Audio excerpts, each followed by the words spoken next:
If you're interested in the story behind the business headlines, check out Big Technology Podcast, my weekly show that features in-depth interviews with CEOs, researchers, and reformers in business and technology. Hi, I'm Alex Kantrowitz. I'm a longtime journalist, CNBC contributor, and the host of the show. I empty my Rolodex every Wednesday to bring you awesome episodes, so go check out Big Technology Podcast. It's available on all podcast apps. Would love to have you as a listener. From LinkedIn News, I'm Jessie Hempel, host of the Hello Monday podcast. Start your week with the Hello Monday podcast. We'll navigate career pivots. We'll learn where happiness fits in. Listen to Hello Monday with me, Jessie Hempel, on the LinkedIn Podcast Network or wherever you get your podcasts.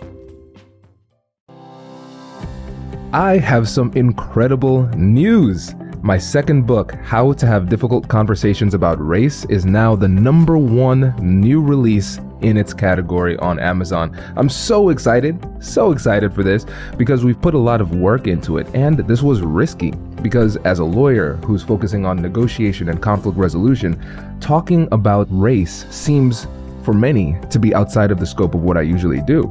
But again, how are we defining negotiation? We define negotiation as any time you're having a conversation and somebody in the conversation wants something. And as the podcast is titled, Negotiate Anything, we can negotiate anything. And in my years of doing all of this work in the professional world, difficult conversations about race is something that comes up over and over and over again in the workplace. And there isn't really a solid resource out there that blends the fundamentals of negotiation and conflict resolution and effective communication with this particular topic. So it's risky. It is risky to venture in this way, but I'm really excited and encouraged by this early result. So this is not just a win for me, this is a win for you too, because you are part of this tribe. And so a quick note about the book. Who did I write this for? I wrote this for the person who is passionate about changing the world and their organizations for the better, the leader who leads a diverse team, and the professional who wants to learn how to overcome the hidden barriers that make it tough to connect with people with a different background. So whether you consider yourself an ally or just want to avoid making a critical mistake when discussing race, this book is for you. And for you as a podcast listener, I'm making a direct request. After 6 years and over 600 episodes of Negotiate Anything, I'm asking for your support in this endeavor to make the world a better place. Our goal of the American Negotiation Institute is to change the world, and this book plays a critical role in making that happen, and we would love to have your support. We have the links in the description of this episode so you can get your copy of How to Have Difficult Conversations About Race.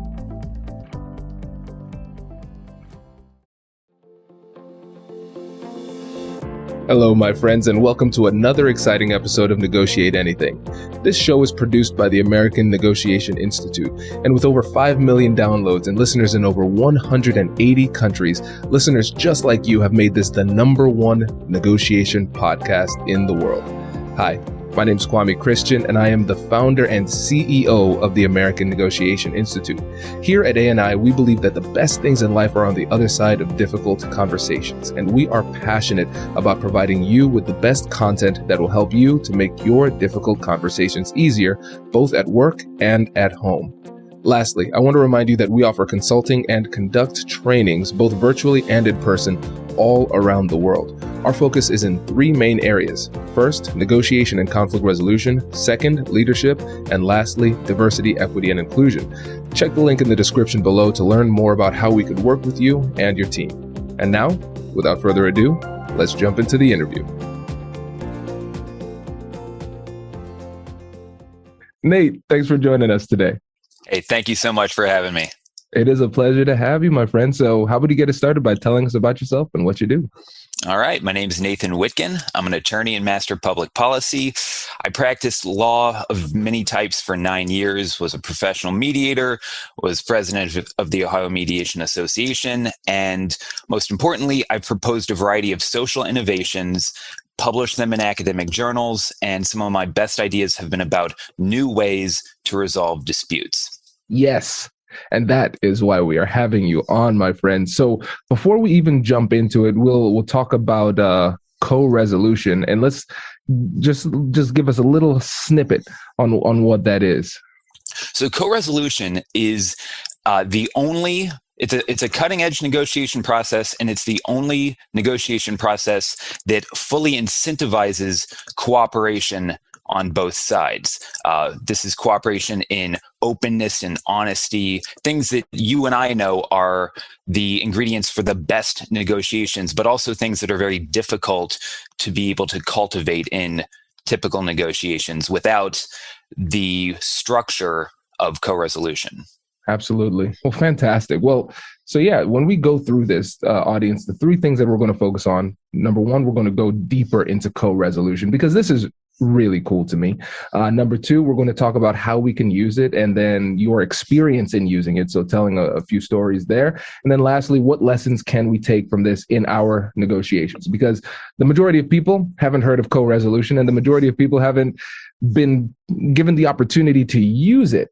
And so there are going to be some fundamentals that we can pull from this. So even if they don't have the opportunity to use it right now, they can get some of those principles to use it more effectively.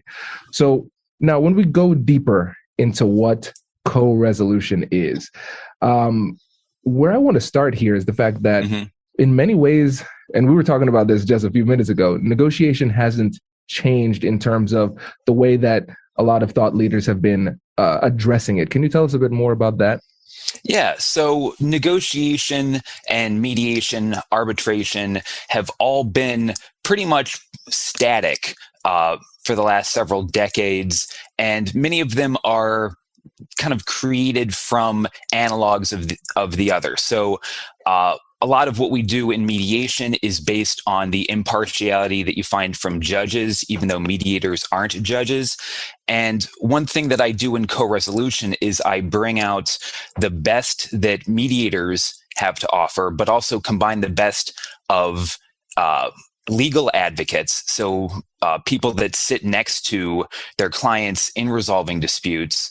And unfortunately, to have a negotiation advocate without co-resolution, you open up the door for a lot of zealous representation and a lot of combative styles and a lot of mistrust. But with co-resolution, you have these two coaches that are designed to be cooperative with each other. So it gives the disputants personal help and feedback and support during the negotiation, but it also restrains that help to make sure that it is focused on cooperation and doesn't get into an arms race of competitive behavior. This is great. This is great because for me, as somebody who has served as a mediator and somebody who currently still practices law, and I have to ethically, zealously represent my clients, right? You're right. We're absolutely incentivized to approach it in that way, that almost combative way. We, as much as we try to negotiate collaboratively, just by the way the system is designed, it incentivizes that type of competitive behavior. And so for the listeners out there who are brand new to this, let's walk them through what the structure actually looks like. Awesome. So I like to describe this in terms of the parts and then the interactions between the parts. So the parts of co-resolution are you have two negotiation coaches that can be called co-resolvers within this process. And these two negotiation coaches work together exclusively. They act as one team. They come to the dispute together. They leave together. And each coach helps one of the parties in the negotiation. So if you and I were to be offering co-resolution as one of the many things that we do, it would be the Kwame and Nate's co-resolution service. We'd approach the parties. We say that we're going to help them negotiate, and then we would sit next to them and concentrate on helping one. Each one of us would concentrate on helping one of them negotiate and communicate as best as possible.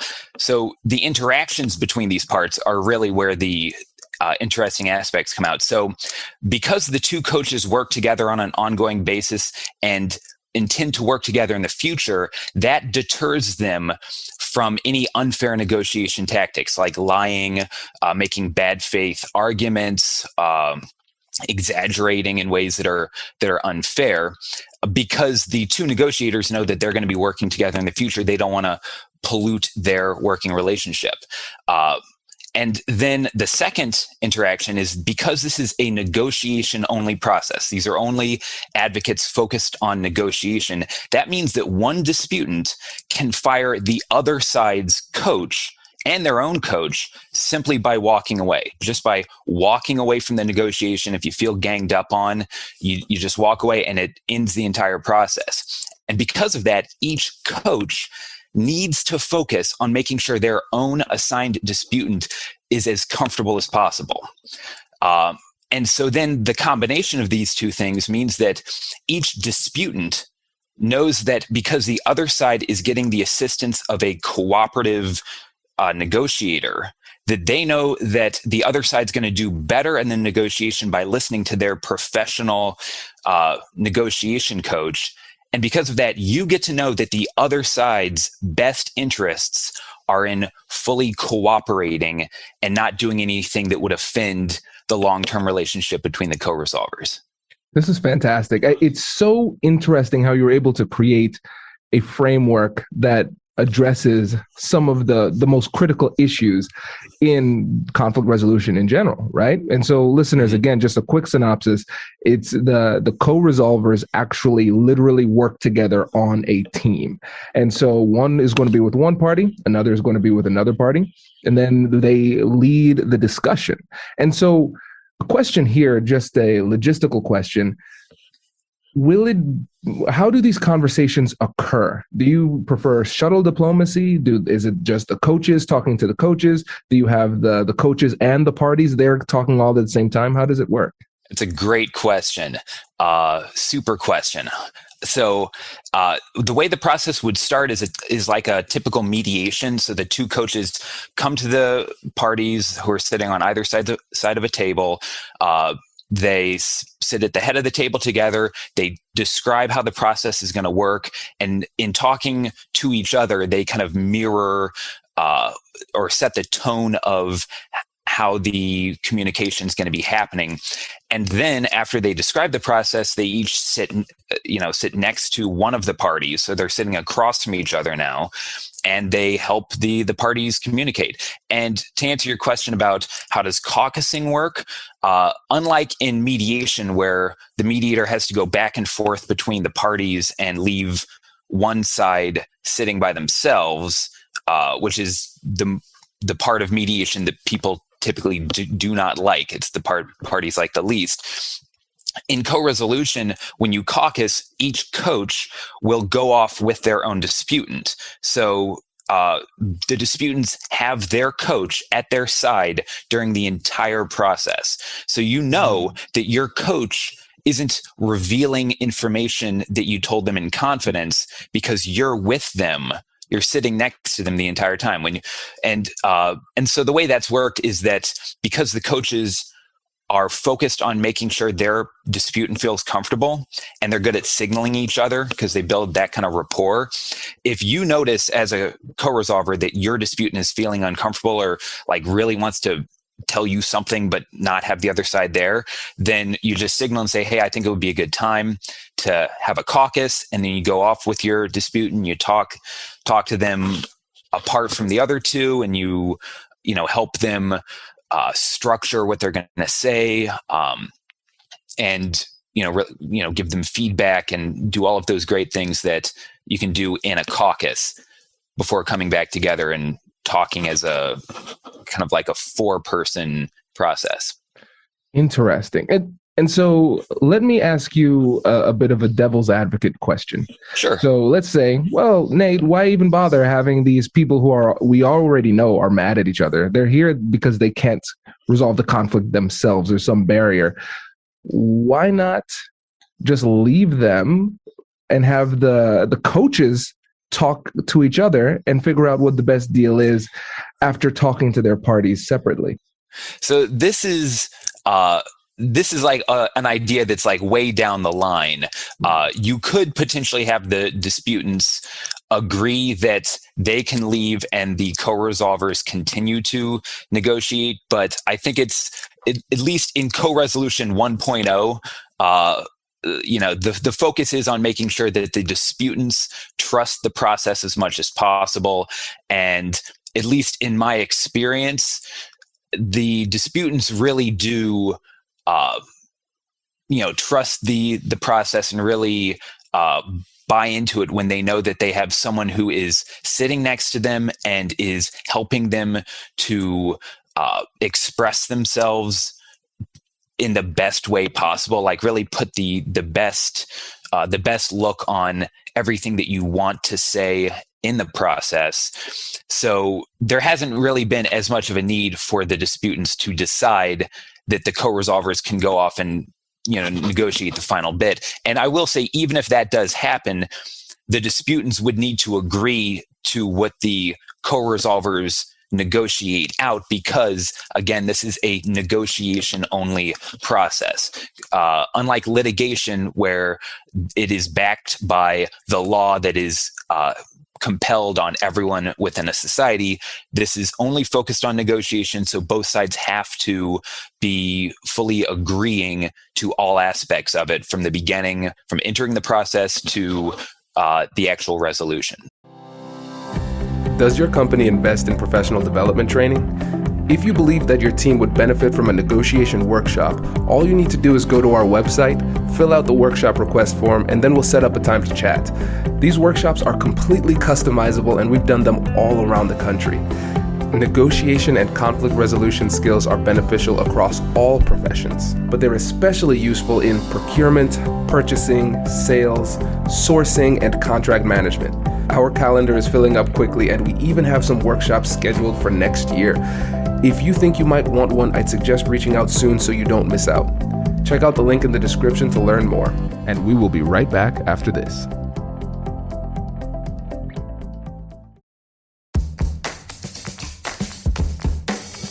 Hey you, I'm Andrew Seaman. Do you want a new job? Or do you want to move forward in your career? Well, you should listen to my weekly show called Get Hired with Andrew Seaman. We talk about it all, and it's waiting for you, yes you, wherever you get your podcasts. Brace the rudders! Raise the sails! Raise the sails! Captain, an unidentified ship is approaching. Over. Roger. Wait, is that an enterprise sales solution? Reach sales professionals, not professional sailors. With LinkedIn ads, you can target the right people by industry, job title, and more. We'll even give you a $100 credit on your next campaign. Get started today at linkedin.com/marketer. Terms and conditions apply. Yeah, I like it, Nate. I really do, because I'm thinking about the many different unique value adds of this. But one of the things that you mentioned over and over again is trust. They trust the coaches, and then they trust the process. A big part of trust is in transparency, right? And so as long as they're always at the table, they feel like they're being part of the process. It's transparent. They understand what's happening, and they feel more in control of the process and the outcome. So it makes a lot of sense. And I think this is really, really great. And so let's shift onto your experience. Can you tell us a few kind of marquee stories about your experience doing that? Of course, respecting confidentiality, lawyer to lawyer, right? Yeah, sure. So my overall impression has been that when you sit down next to disputants and you tell them, I'm going to be your coach, they don't question this process. And I get a different reaction from practitioners, because co-resolution is somewhat similar, but not the same to legal negotiation and mediation. Practitioners of those dispute resolution processes, it may take some adjustment to kind of understand the differences, but disputants, when you sit down next to someone and say, I'm going to help you negotiate, I'm a professional negotiator, and I'm going to help you communicate as best as possible, to structure offers and counter offers as best as possible. People love that. They latch on to it. They need it. So my experience has mostly been in custody and parenting time disputes. That's the 2-year pilot project I was able to get together in co-resolution was in the Franklin County Domestic Relations mediation program. And So a couple of stories that illustrate kind of how co-resolution works. So I had one case where it was not the mom and the dad negotiating, but it was the dad's sister and the mom, and the dad's sister was getting custody, and so I had the mom, and she had a very difficult message to communicate to the other side. And so what happened is when we were caucusing, she was, fully expressing herself, because after sitting in the four-way discussion and seeing how well, like, I was communicating with the other co-resolver and they were communicating with me, and also how supportive and focused I was being on her, she bought into the process. And so we had a really honest discussion about, what her concerns were, how best she could structure this. And so what I did is making sure that I wasn't going to be doing anything or supporting any kind of position that would offend the long-term relationship I had with the other co-resolver, is I proposed a way to bring this up. And what we did is we talked about the mom's experience with the father of the children, who's the other party's brother. And so that was really able to connect with her and really bring a lot of empathy to my party. And once we kind of expressed what we needed to express in a way that was, very respectful and not stepping on anyone's toes, then the other party was just really shocked and, really happy with all of this. And of course, she had the support of her own coach, who was able to, prepare her for this concession that my side was, probably inevitably going to have to come to. But she was, really thrilled with how we presented it, and it would have been talking to the other co-resolver. She suggested in mediation this would have been a very difficult case. Could have taken hours, probably not resolved, but we were able to get it resolved in under a half an hour.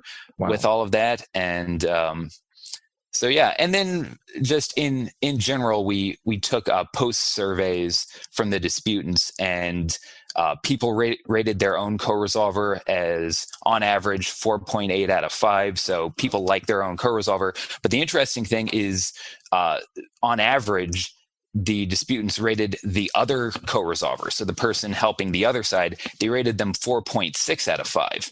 So still good, but not as good as your own co-resolver. But it's better than how you would rate the other side's attorney if this was a legal interaction. Yeah, no, I remember as an attorney, my clients having nightmares about the other attorney popping up in their worst dreams. So yeah, not something that happens in co-resolution. Wow, this is great. That is mind blowing to me, that somebody on the other side who could reasonably be perceived as on the other side, could be rated that highly. That's incredibly impressive. And probably the only reason they weren't rated 4.8 is because they were on the other side. There's still that bias, right? I think this is great. And the story that you shared reminds me of this simple fact: not all parts of these difficult conversations are created equally. There are some parts of these conversations that are more important and more impactful than others.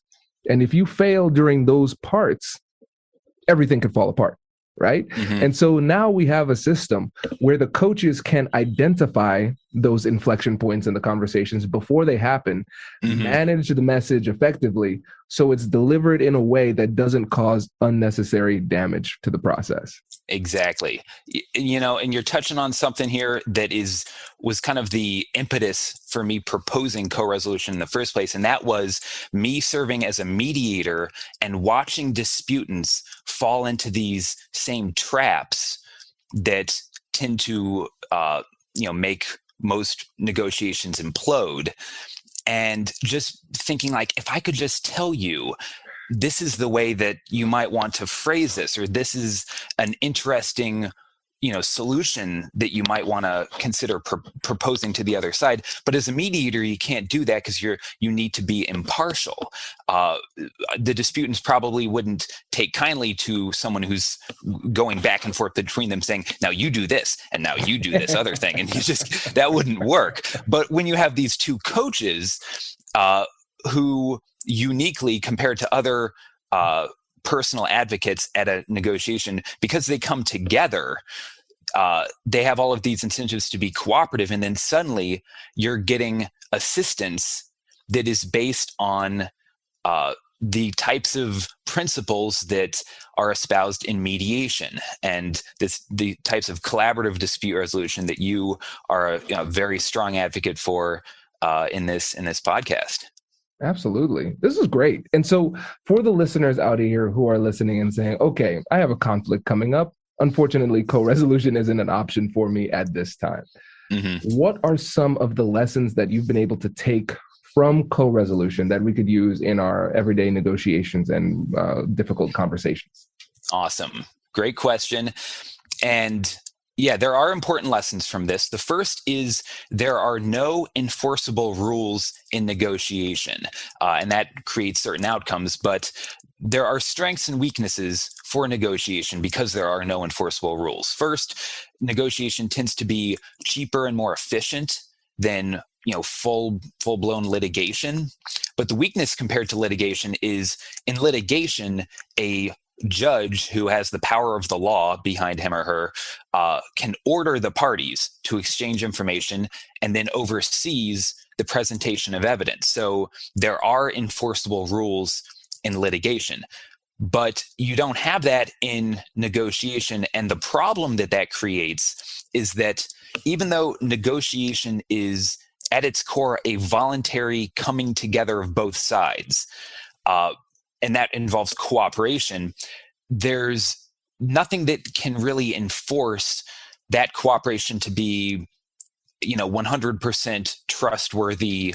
So if one side can get a slightly better outcome by appearing to be cooperative, appearing to be open with information, appearing to jointly explore what's going to be in the best interest of both sides, but meanwhile holding things back, holding information back, maybe expressing more interest in a certain idea or position than they actually have, just to try to gain leverage over the other side.